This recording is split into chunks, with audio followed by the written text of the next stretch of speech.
நேரம் 12:45. இலங்கை ஒலிபரப்பு கூட்டுத்தாபனம். செய்திகள். செய்தி ஆசிரியர் சதீஷ் கிருஷ்ண பிள்ளை. வாசிப்பவர் கே ஜெயகிருஷ்ணா. முதலில் தலைப்புச் செய்திகள். கோவிட் நெருக்கடியால் முடங்கிய வர்த்தக முயற்சிகளை கட்டியெழுப்ப இதுவரை 179 பில்லியன் ரூபாய் கடனாக வழங்கப்பட்டுள்ளது என மத்திய வங்கி அறிவித்துள்ளது. பொலன்னறுவையில் 12 பௌத்த வணக்க ஸ்தலங்கள் அமைந்துள்ள பிரதேசம் புனித வலயமாக பிரகடனம் செய்யப்பட்டுள்ளது. மேல் மாகாணம் மற்றும் தனிமைப்படுத்தப்பட்ட பகுதிகள் தவிர்ந்த ஏனைய பிரதேச பாடசாலைகளின் ஆரம்ப பிரிவுகள் ஜனவரி 11 மீண்டும் திறக்கப்பட உள்ளன. கோவிட் நெருக்கடியின் மத்தியில் சுற்றுலாத்துறையை முறையாக பேணுவதற்கு திட்டமிடப்பட்டுள்ளது. சதோச ஊடாக தரத்தில் சிறந்த முகக்கவசங்கள் 15 ரூபாய்க்கு விற்பனை செய்யப்படும். புதிய வகை வைரஸ் பரவல் காரணமாக பிரிட்டனில் இருந்து வரும் பயணிகளுக்கு சில ஐரோப்பிய நாடுகள் பயணத்தடை விதித்துள்ளன.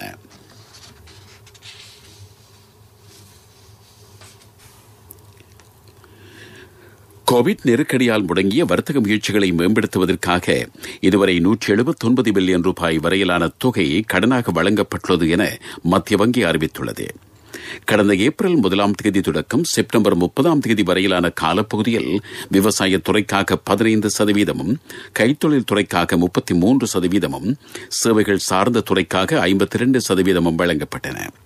மொத்தமாக 3 கட்டங்களின் கீழ் 62,573 பேர் கடன் தொகையை பெற்றார்கள். கடன் வசதிகள் மூலம் சீர் செய்யப்பட்ட வர்த்தக முயற்சிகளின் முன்னேற்றம் எதிர்காலத்தில் பரிசீலிக்கப்படும். பொலன்னறுவையில் வரலாற்று சிறப்புமிக்க 12 பௌத்த வணக்க ஸ்தலங்கள் அமைந்துள்ள புனித வளாகத்தை புனித வலயமாக பிரகடனப்படுத்தும் நற்சான்று பத்திரத்தை கையளிக்கும் நிகழ்ச்சி பிரதமர் மஹிந்த ராஜபக்ஷ தலைமையில் நேற்று இடம்பெற்றது. பிரதமர் சமய கிரியைகளைத் தொடர்ந்து சியம் நிக்காயவைச் சேர்ந்த ஆஸ்கிரிய பீடத்தின் அனுநாயக்கர் அதிசங்கிக்குரிய வேண்டரூபே ஸ்ரீ உபாலித்த தேரரிடம் நற்சான்று பத்திரத்தை கையளித்தார். இந்நிகழ்வு கல்கே விகாரையில் இடம்பெற்றது. சுபிட்சத்தின் தொலைநோக்கு என்ற கொள்கை பிரகடனத்திற்கு அமைவாக பௌத்த மதத்திற்கு உரிய அந்தஸ்தை வழங்கி ஆன்மீக ரீதியில் பூரணத்துவம் பெற்ற சமூகத்தை கட்டியெழுப்புவதற்கு அரசாங்கம் திடசங்கற்பம் பூண்டுள்ளது. அத்துடன் வரலாற்று மரபுரிமைகளை பேணி பாதுகாத்து அடுத்த சந்ததிக்கு வழங்கும் நோக்கத்துடன் பொலன்னறுவையில் 12 புனித ஸ்தலங்கள் அமைந்துள்ள பகுதி புனித வலயமாக பிரகடனம் செய்யப்பட்டிருந்தது. மேல் மாகாணம் மற்றும் தனிமைப்படுத்தப்பட்ட பகுதிகள் தவிர்ந்த ஏனைய பிரதேச பாடசாலைகளின் ஆரம்ப பிரிவுகள் ஜனவரி 11 மீண்டும் திறக்கப்பட உள்ளன. இந்த தகவலை கல்வி அமைச்சின் செயலாளர் பேராசிரியர் கபில பெரேரா அறிவித்தார். அன்றைய தினம் முன்பள்ளிகளும் திறக்கப்படும் எனவும் பேராசிரியர் கூறினார். நீங்கள் கேட்டுக்கொண்டிருப்பது இலங்கை ஒலிபரப்பு கூட்டுத்தாபனத்தின் செய்திகள். HDFC ஸ்மார்ட் கோல்ஸ் குறுகிய காலத்தில் பெரிய பெரிய டார்கெட்டுகள்.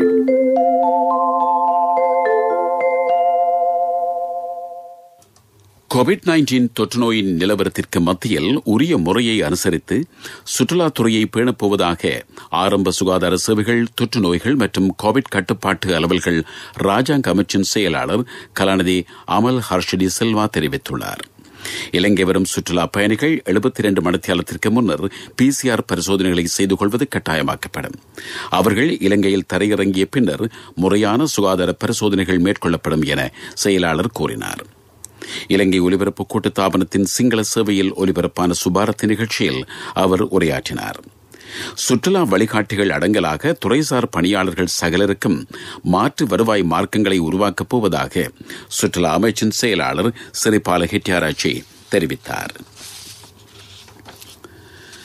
சதோச கிளை வலைப்பின்னல் அடங்கலான இணை நிறுவனங்கள் மூலம் தர உத்தரவாதம் அளிக்கப்பட்ட முகக்கவசங்களை விநியோகிக்கப் போவதாக அமைச்சர் பந்துல குணவர்தன தெரிவித்துள்ளார்.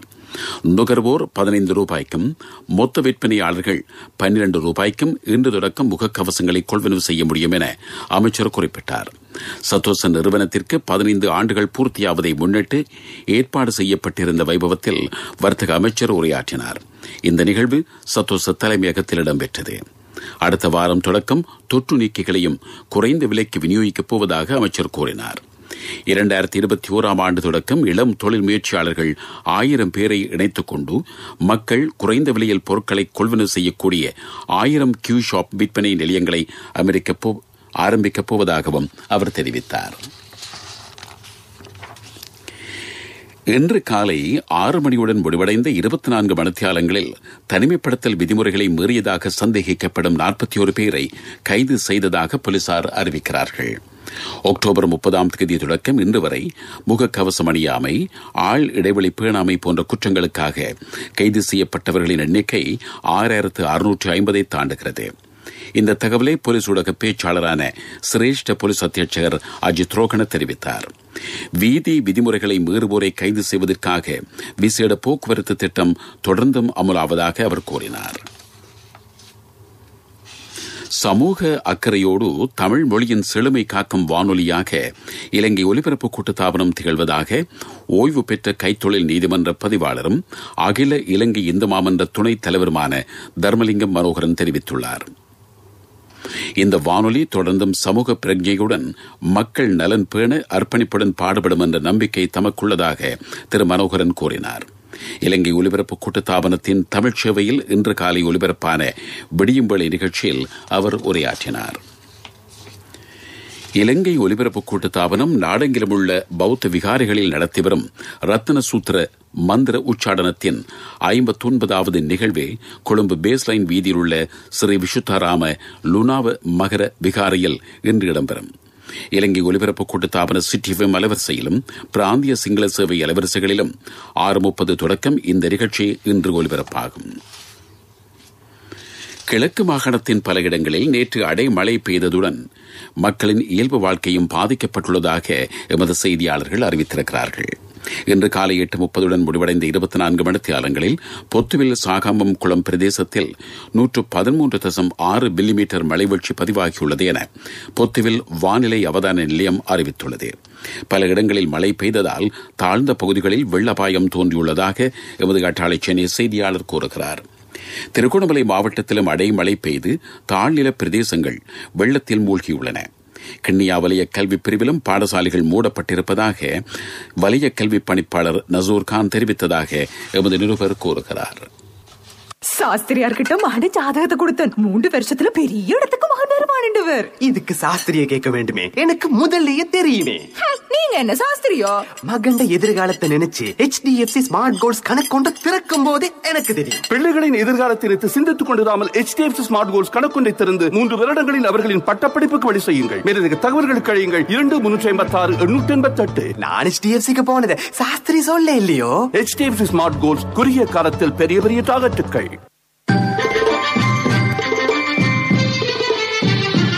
பிரதான செய்தி வழங்குவோர் ஒவ்வொரு வீட்டிலும் இருக்க வேண்டிய வீட்டு வைத்தியர் சித்தாலேப.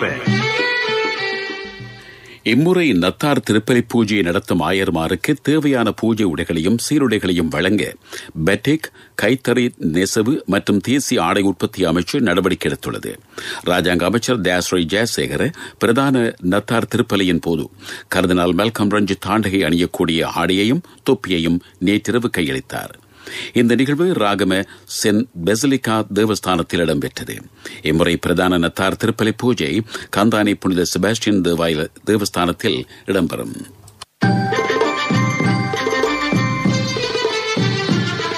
பிரதான செய்தி வழங்கியோர் ஒவ்வொரு வீட்டிலும் இருக்க வேண்டிய வீட்டு வைத்தியர் சித்தாலேப. உங்கள் கவனத்திற்கு காலி மாவட்டத்தின் பெந்தர எல்பிட்டிய தேர்தல் தொகுதியில் நிர்மாணிக்கப்பட்டுள்ள தொழிற்பயிற்சி நிலையம் ஒன்று பலனின்றி கிடப்பதாக பிரதேசவாசிகள் குறை கூறுகிறார்கள்.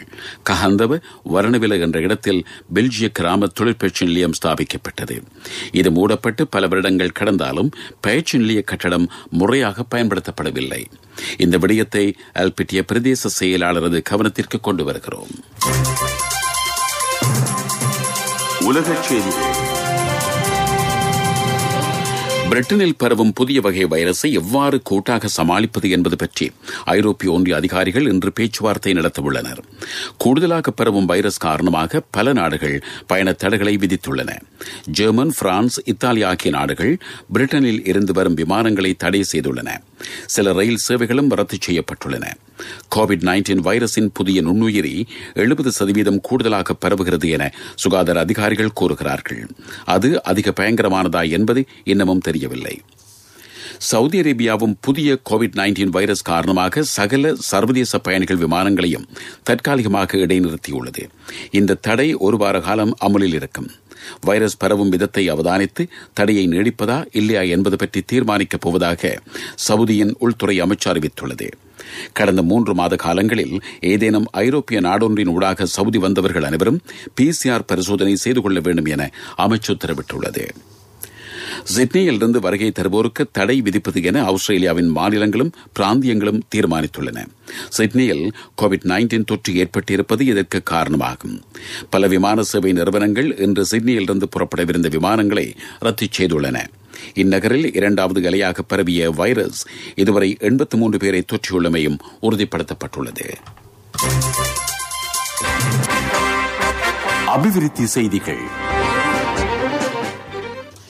பண்டாரவளை மெரகவத்த என்ற இடத்தில் 5 ஏக்கர் காணியை உள்ளடக்கியதாக நிர்மாணிக்கப்பட்டுள்ள முதலாவது அனலாக் ஃபாரஸ்ட் என்ற வனாந்தர தொகுதியை அமைச்சர் மஹிந்த அமரவீர பார்வையிட்டுள்ளார். உலகின் ஒவ்வொரு சுவாத்திய நிலைமைக்கும் ஏற்றவாறான வனாந்தரங்களை செயற்கையாக நிர்மாணிக்கும் திட்டத்தில் இந்த வனத்தொகுதி அமைக்கப்பட்டுள்ளது. இது இயற்கை வனாந்திரத்திற்கு சமமானதாக இருக்கும். அடுத்த ஆண்டு தங்காலையிலும் 20 ஏக்கர் நிலப்பரப்பில் இத்தகைய அனலாக் ஃபாரஸ்ட் வரையிலான வனாந்திர தொகுதி அமைக்கப்பட உள்ளது. விளையாட்டுச் செய்திகள். அடுத்த ஆண்டு டோக்கியோவில் நடைபெறவுள்ள பாராலிம்பிக் விளையாட்டு விழாவிற்கு இலங்கையைச் சேர்ந்த 6 போட்டியாளர்கள் தகுதி பெற்றுள்ளார்கள். கொழும்பு சுகததாச மைதானத்தில் நேற்று மாற்றுத்திறனாளி போட்டியாளர்களுக்கான தகுதிகான் மட்டங்களில் 5 பேர் தகுதி பெற்றார்கள். இதற்கு முன்னதாக தினேஷ் பிரியந்த என்ற வீரர் தகுதி பெற்றிருந்தார். ஏனைய போட்டியாளர்கள் குமுது பிரியங்கா, சுமன் சுபசிங், சமித் திலான், சம்பத் ஹெட்டியாராச்சி, பாலித்த பண்டார ஆகியோர் ஆவர். பாகிஸ்தான் அணியின் நியூசிலாந்து சுற்றுத்தொடர் பற்றிய விவரங்கள்.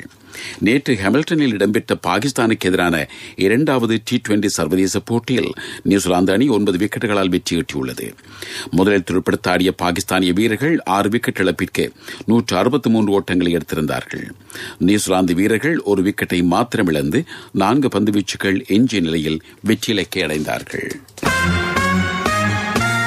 வர்த்தக செய்தி.